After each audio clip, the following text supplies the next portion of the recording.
Let's pull the quad in. Okay, motor transplant. Is it ready?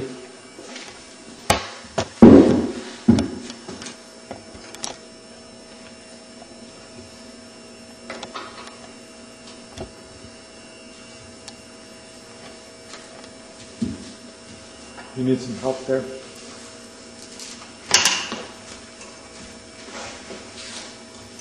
Put the back one in first. Putting the swing arm bolt back through the back end of the motor. Go ahead.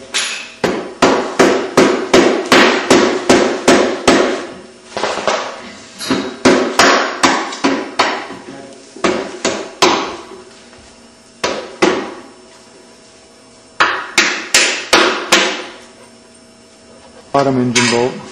There it goes. And the front engine bolt. Front engine mounts.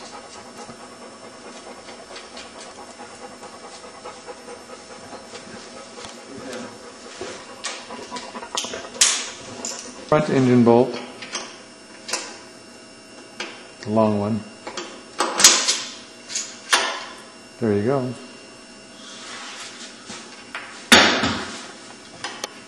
These are 48 foot-pounds front engine bolt.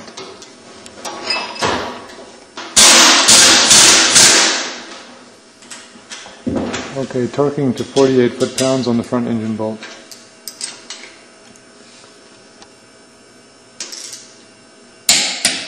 Good. 48 foot-pounds. There you go. Your swing arm bolt is 72 foot-pounds. Swing arm bolt, put in washer. Washer, nut.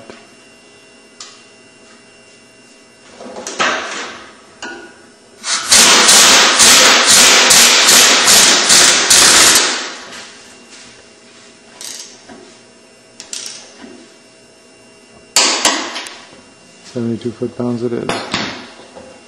That's it. The engine is back in. Now the top end, right? You know about the oil lines and water lines. Oil lines and water lines. Okay. Oil line.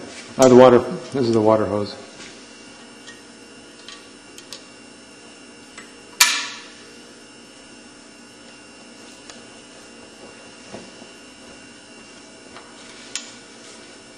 Okay.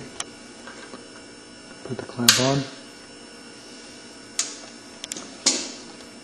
Next is the oil line underneath.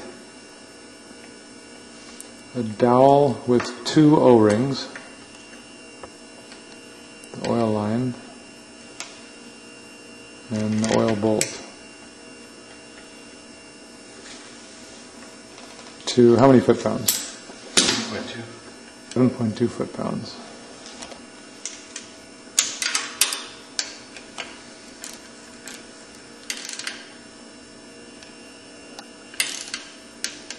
That's it. Left side, we're going to put the other oil line on.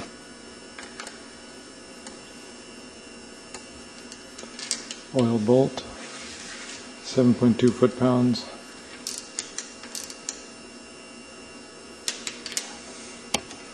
Got it. A neutral light indicator switch. Run it underneath the frame so it doesn't get cut. Put the holding bolt there. This is the bolt we did not tighten because we knew we would have to use it to hold the light switch. No sense wasting time tightening bolts and then taking them out. Okay.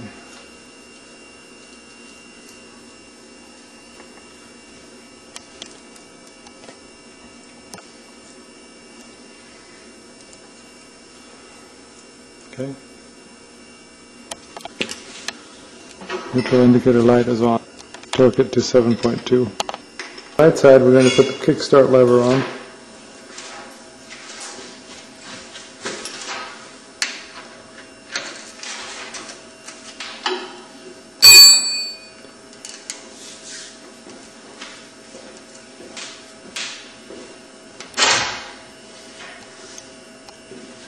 Just tighten it up real good and tight.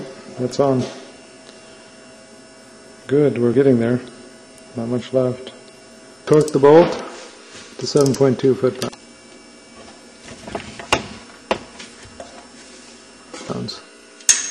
The one that holds the wire.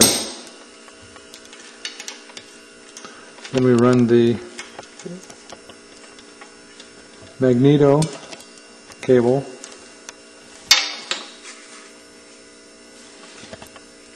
underneath, behind the protective cable.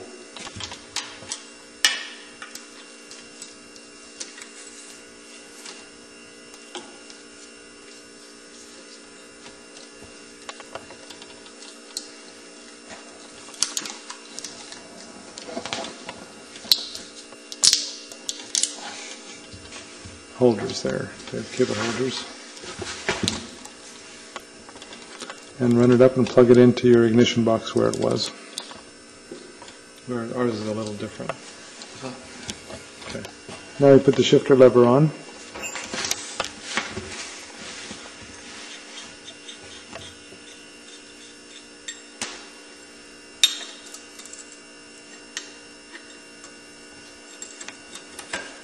And just tighten it up. Doesn't need any torquing, just snug.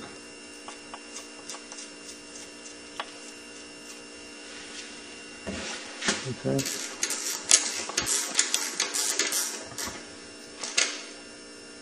Okay. Now for the top end, we got to cut the dowels.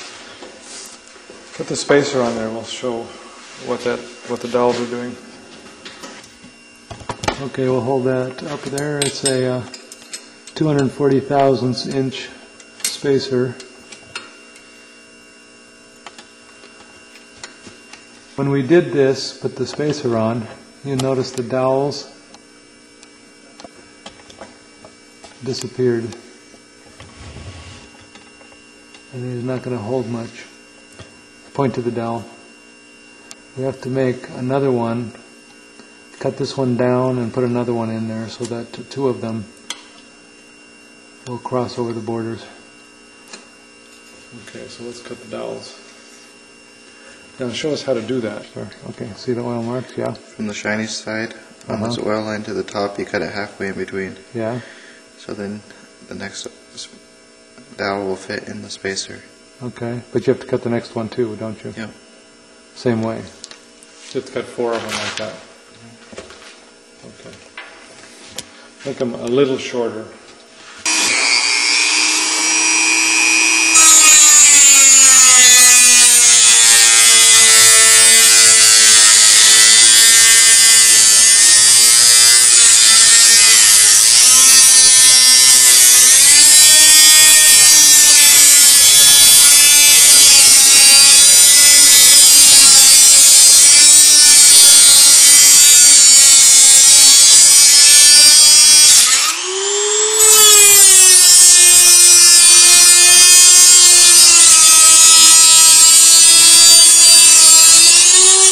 Here they cut spacers in that are a little shorter in here and here, the dowels. There and there. Now we're going to put a base gasket on. This water dowel we don't need, just remove it. The water dowel and the O-ring can be removed. The base gasket is on. Where's the spacer at? Right here on the floor.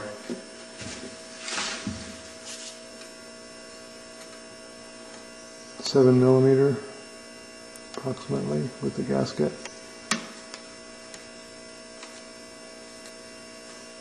Okay. And 2 more dowels. You take the caliper and you measure the hole depth here, and then you measure the hole depth in the cylinder wall to see what the length of the next dowel should be.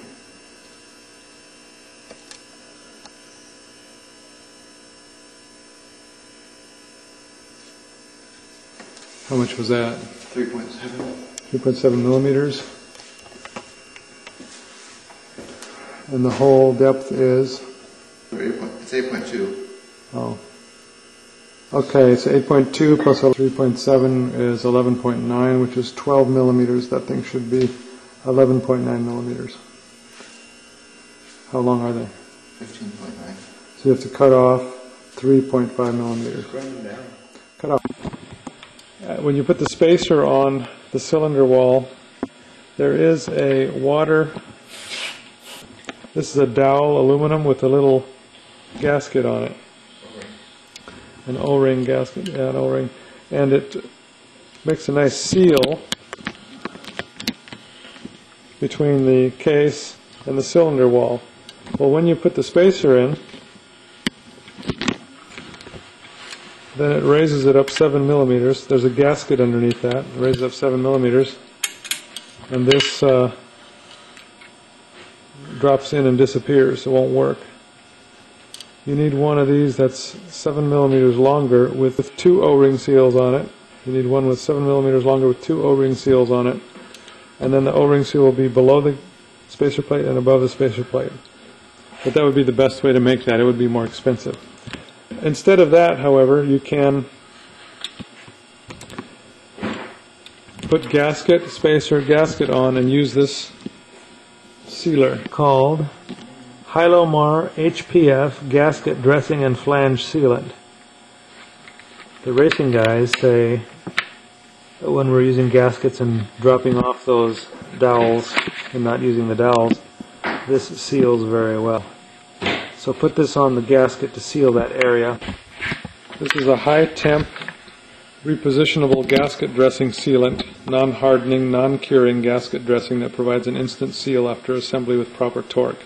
As a dressing, it holds gasket in place and allows for repositioning during assembly, ensures easy disassembly even after long-term applications. This is what you want to use. You don't want to use instant gasket that hardens and makes a permanent bond that's hard to get off. Just a little thin spread. Okay, I put some of that Hylomar from Permatex, a thin layer around this whole gasket here. Okay. Put that onto there.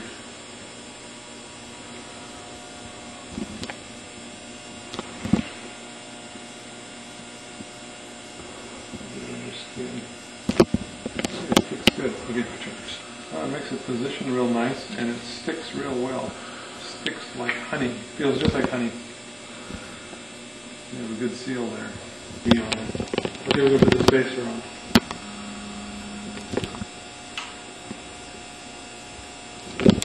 And of course we have the double, specially made dowels here. It's half as high over there, and the next one is half as high again. So the next, oh, that's nice and sticky. Good. So the next one we're going to put on here too with the same goop on it. 4.